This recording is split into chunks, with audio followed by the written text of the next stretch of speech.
Hello, BookTube, and welcome to Tag Tuesday on this snowy day in Boston. I have a tag for you that was created by Shawn the Book Maniac and Britta Bohler.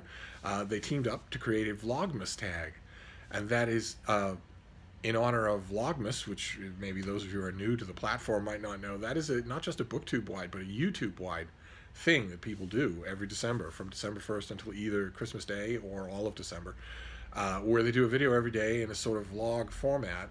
And it once again raises the question that I've never had a serious answer to the question of whether or not I myself am a vlogger. I think I don't do a lot of the accoutrements of vlogging. I don't put on pants and take you out and about on my road trips or skiing or spelunking or whatever it is that vloggers do. But the other main staple of vlogging, doing it every day, I do. So am I a vlogger? I don't know. In terms of the first set of accoutrements, there are plenty of people who could attest to the fact that this is pretty much all I do. Anyway, I move once in a while. I have errands to go to once in a while, but mostly I just sit and read and write. So maybe I am a vlogger. But anyway, Shawn and Britta did a Vlogmas tag with each prompt sparking off from one of the letters in Vlogmas.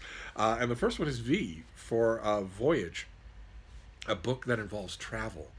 And I have one in mind. I was prompted to remember this book. It's a 1949 book by Fitzroy MacLean called Eastern Approaches.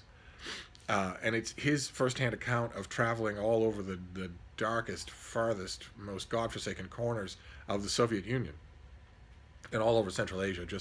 And it's an amazing work anyway. It would be fascinating just for that detail, but it's also great because of his writing. His prose style is just amazing, whether he's dealing with personalities or show trials or travel problems or whatever it is. Eastern Approaches is certainly a book to find, and I'd be willing to bet that it's still in print. It's beloved by a lot of people, and it has been for 80 years. I had one of those old Time Inc. trade paperbacks. Some of you will be old enough to remember those. Some of the worst books ever made in terms of manufacture. The glue was terrible, absolutely terrible, so it just popped right off. The backing popped right off the pages. And the covers, the front and back covers, were made of a kind of weirdly quasi-petrified cardboard that made reading the book virtually impossible, and that makes older versions of the book, they're all old now, they molder in yard sales and attics and whatnot, it makes those older versions actually brittle, so that if you pick up one of those old Time books now, some of them, you can literally crack a piece off the front cover. Well, but I had Eastern Approaches forever in that edition, and reread it many times. One of the copies that I had, I underlined everything I loved and ended up almost underlining everything. And the book is in my mind. The reason that it's on my mind for this tag is because there's something very similar. There's a book very similar coming out in January, I believe, called Sovietistan, in which an author travels around the former republics of the Soviet Union and digs into people and travel difficulties and whatnot. And I was reading a bit of it. I'm going to read the whole thing in the new year, but I was reading a bit of it and was immediately reminded of Fitzroy MacLean, so I wanted to recommend that book. Then L is for LGBTQ+, and it is to recommend a favorite book or author, and oh my God, BookTube.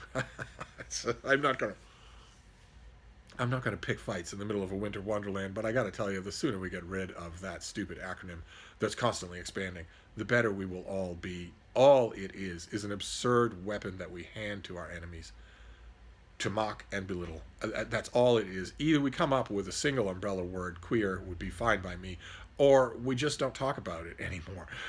And can we just not talk about it anymore? Why this demarcation of each individual person who has to be part of this acronym until it's 30 letters long and every single talking head on all ends of the political spectrum are making fun of us?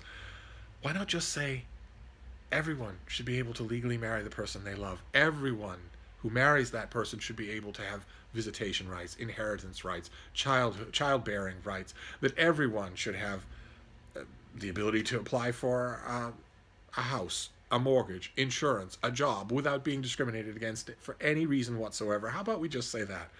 How about we just say that discrimination on the basis of religion or bigotry is wrong and must be illegal? How about we say that instead of adding each new subdivision of people that we now want protected? Don't we want everybody protected?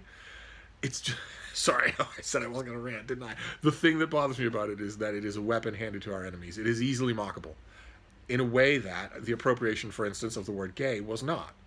It was not easily mockable, and it worked. So anyway, when it comes to if I get off my soapbox, when it comes to a book, since I recommended a book, from 70 years ago, and I want to recommend something recent, something from 2019. It's by John Glynn, and it's called Out East.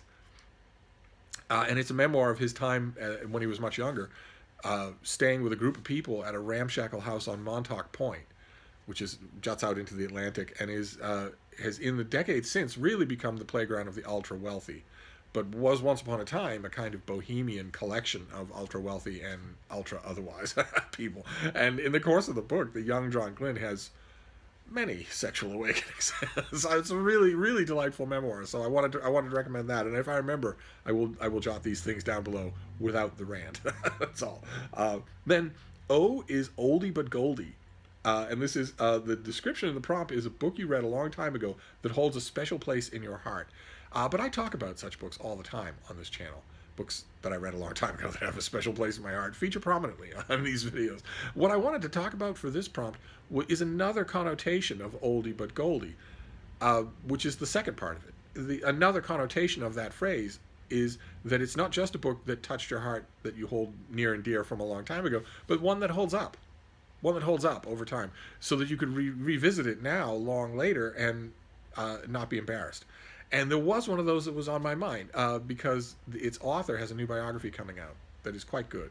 The author is Nancy Mitford, and the book is she did a slim, heavily illustrated biography of Madame de Pompadour. She did a number of straight-up biographies of historical figures about 50 years ago, or 60 years ago, something like that. And I read them when they came out and loved them.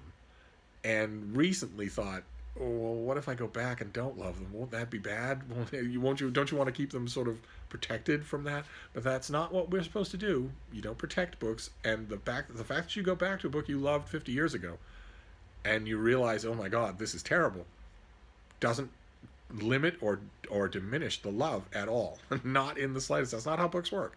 So I went back and reread. I think I got the New York Review of Books. I think in their classics line, I think they have Madame de Pompadour.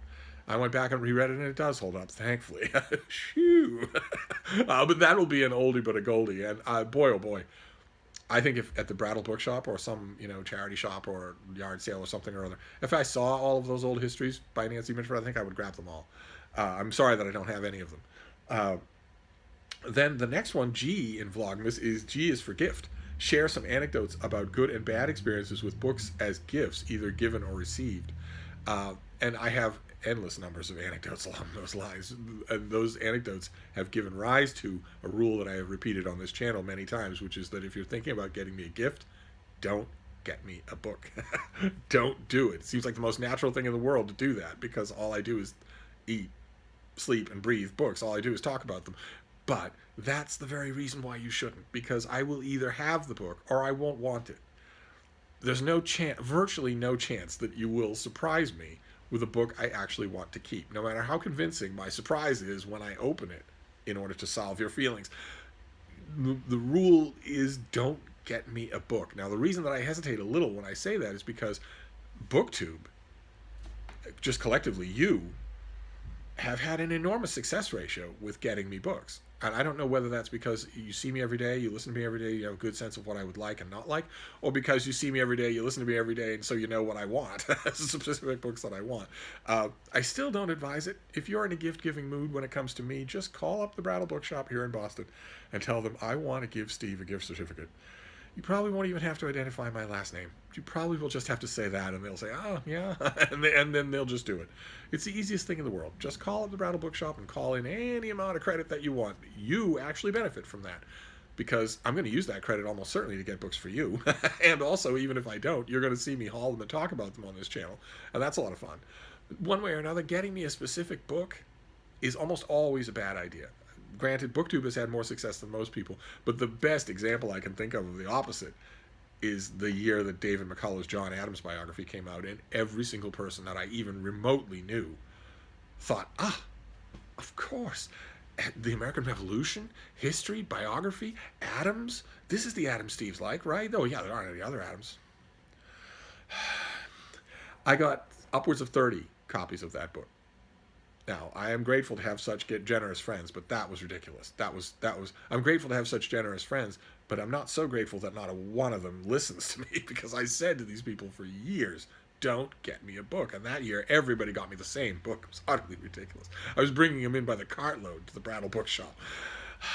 But when it comes to books as gifts, I have to mention one story. I think I've told it before on this channel. For years and years and years ago, 40 years ago, I was a part of the History Book Club. I was a member of the History Book Club, which I think is still going on, but it would make no point. There'd be no point in me joining now. It's all new release history titles. I get them all anyway.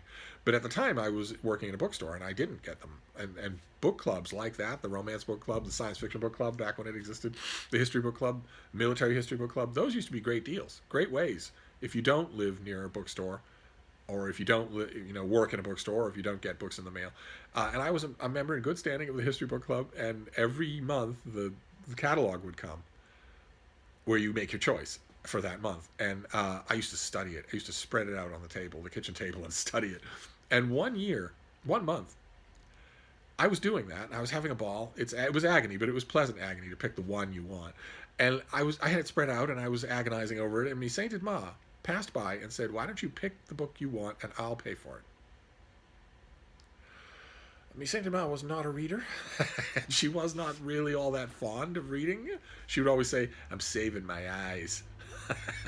Once very, very late in her life, very late, the subject came up again, and she said, I'm saving my eyes. And I said, Ma, what are you saving them for? The organ donation bank? And she said, what are you, wise? That's your mother you're talking to, you know. But she said, pick a book and I'll get it for you. So I picked this. I picked Gail Christensen's biography of Isaac Newton, In the Presence of the Creator. And I loved it. Absolutely loved it. But even if I didn't love it, even if it had been superseded, I don't think it has been as a popular Newton biography since it came out in the 1980s. I don't think it's been superseded since then. I've certainly not. But even if it had been, and even if I admitted that it had been, I would still keep this book. This has a place in my heart because of its weird genesis. So I've had the best of both worlds. I've looked at clouds from both sides now when it comes to books as gifts. But still, I want to stress: don't get me a book. If you insist, just get me a book gift certificate at the Brattle Bookshop. I'll be in seventh heaven. Let's see here. Then M is from Mass Market Paperback. Do you like them? Why or why not? If you want, show us a couple and talk about some that you've read. And like every reader in the world, I think I have mostly loved Mass Market Paperbacks. How could you not do that? They are the perfect device. They are a member of a very small shelf, a very small itinerary of perfect inventions, like the wheel. The Mass Market Paperback requires no power source. It's incredibly durable. Don't take my word for it. Mass Market Paperback is really hard to completely destroy. They're even really hard to destroy past the point of usability. And they're intuitive to use. They can be handed off to anybody. They store well. They travel well. They even endure well. And that can't be said for most other variations. Ebooks, I think, are a great invention, but they are dependent on a whole bunch of other great inventions. And a Mass Market Paperback is dependent on the sun, and that's all. But an ebook, you need a whole bunch of other adjacent inventions in order to even use it. And trade paperbacks, they are what I largely opt for now because they're more readable. To me, the print in a Mass Market Paperback is not quite so readable as it once was. But trade paperbacks are bigger and more delicate. If you cram one into a bag over and over again for a daily commute, it will fall apart. A Mass Market Paperback's less likely to do that just because it has less surface area. So I have loved Mass Market Paperbacks over the time. I've got a couple of examples here. Some of them, the pulpy stuff. This is Elsbreg de Camp, the Conan the Warrior, which has red nails in it, and a couple of other stories. But stuff like this used to be the world. Mass Market Paperbacks used to be, that was the only way. Trade paperbacks weren't made yet. Hardcovers were reserved for serious books, quote-unquote serious books. So everything else came out as a Mass Market Paperback. So, and which is why you would get, Elsbreg de Camp poured lots of serious work and love into these books, these editions of Conan that were most people's introduction to Conan. And it's got a Frank Frazetta cover for the Mass Market Paperback. And that, this is never going to be reprinted. No one's ever going to bother to reprint these things. And that goes doubly. I mean, Conan at least has name recognition. That goes doubly and triply from most mass market stuff. It will simply never be reprinted. It will never be reclaimed. So if you don't find it and read it in this format, you're never going to read it. And I don't think we had quite that sense when mass markets were in their heyday, but it was still a great feeling to grab these things. They were also expensive or affordable. So yeah, I'm a big fan of mass market paperbacks. I saw I think Brian at Bookish, when he was answering this prompt, said that he prefers trade paperback and he prefers hardcover, but that if he sees something he wants in a mass market, he'll certainly get it. Me too. Me too. If I'm sure. And with old mass market science fiction and fantasy, Mark Richardson and I were talking about this during Thanksgiving. We would just go nuts if we encountered at some used bookstore a huge amount of old mass market science fiction and fantasy. We'd go nuts because you're never going to see it again. And by simple law of attrition, the old secondhand copies of mass markets, you're going to see less and less. So, but also when I'm talking about mass market paperbacks, how could I leave out my old travel partners? I did a lot of travel. I've done a lot of traveling in my life. I don't anymore, but I did once upon a time, and I kept a static collection of mass market paperbacks that I put as a separate floor on the bottom of my footlocker, and when they were perfectly shaped and measured so that when I got to the last one, I had to tamp it down. But once I was done with that, it actually was a second floor to that footlocker, so that you could hold the footlocker upside down and jiggle it, and the books would not fall out. I always thought that was a much better approach to it than to have books jostling all around in a rucksack or whatever. And it was only the same books. I traveled with the same books wherever I went. And it was just I read whatever I was in the mood for that day. It was authors that I knew I was going to want to spend endless amounts of intimate company with without getting bored. And a lot of those were mass market. All of those were mass market papers. A lot of them were Penguins. This is the old Aubrey de Salincourt Herodotus, but quite a few of those were Penguin classics that I just hammered into place at the bottom of my footlocker. So, of course, that has a fond memory, and quite a few of those. I think Penguin stopped making their mass market paperbacks with their anthology of metaphysical poetry. I think that was the last one to go. They don't make any mass markets anymore. But for a time, they did only that, and those were the ones on metal spinner racks at bookstores. Those are the ones on the racks at commuter train depots where you've got businessmen on their way in from Montauk and elsewhere to Manhattan to work all day long would grab a classic, and it was a mass market paperback. That was part of the mass market paperback revolution that has been written up so many times in so many good books. The answer to the prompt is that I have nothing but fond memories of mass market paperbacks, even though they're not my go-to format anymore just for the print size. Then let's see here. A in Vlogmas, we're almost at the end here. A is all in the family. Whether you come from a family of readers or you do not, tell us about it. And it's hard for me to in terms of my actual family, I think pretty much all of them, aside from me sainted ma, were readers. But there wasn't the reader part was there, but the family part wasn't. Whereas the family of readers, I think of as more like you, or all the people that I knew before BookTube. You gather a family of readers. I think it's one of the wonderful things about reading is, and I did mostly that. So I'm hearing all sorts of stories of people who grew up in intensely communal reading families, shared books, read to each other, were read to by each other.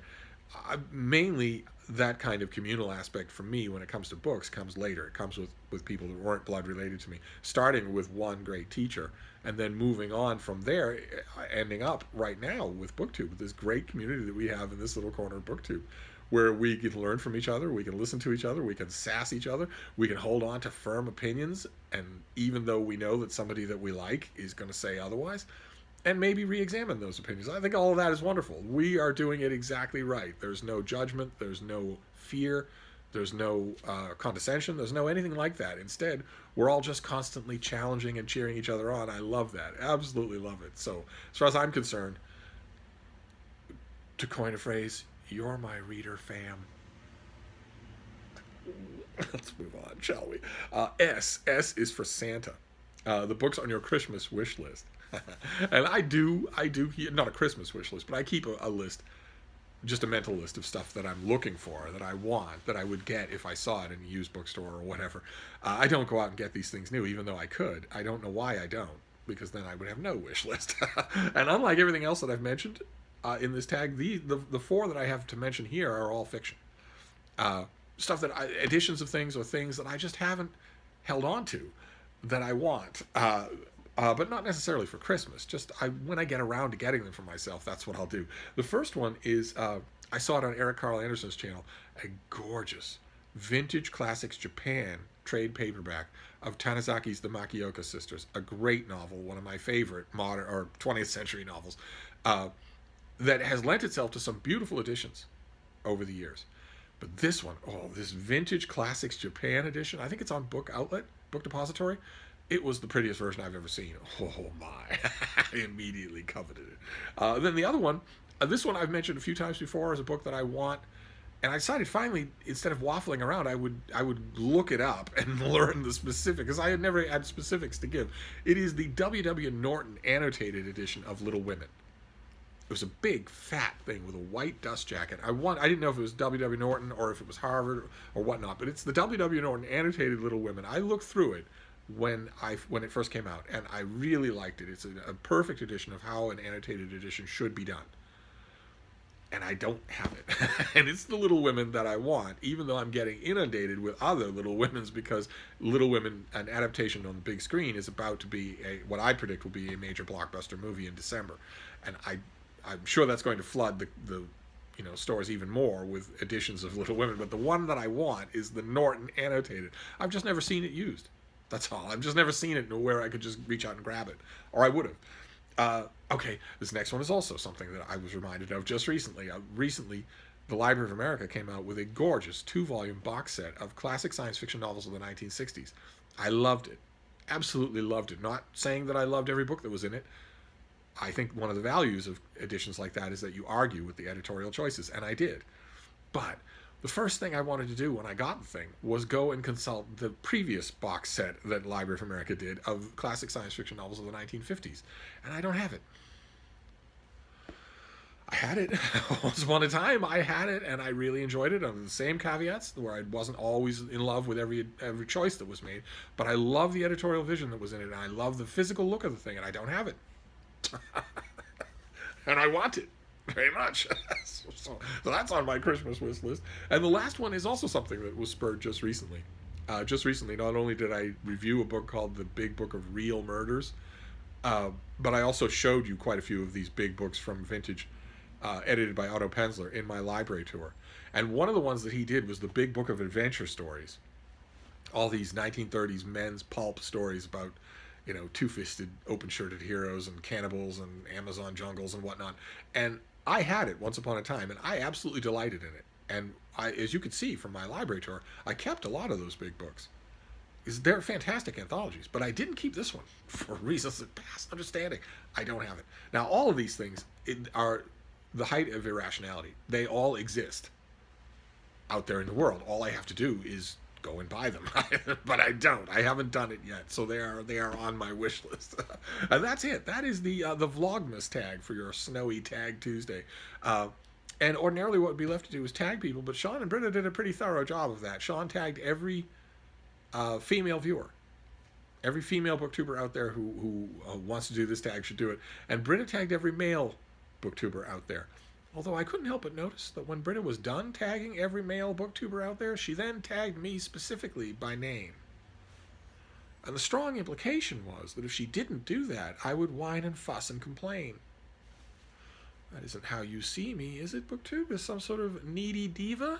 You don't see me that way, do you, Booktube? Don't answer that. I'm going to wrap this up before you start. I'll see you soon.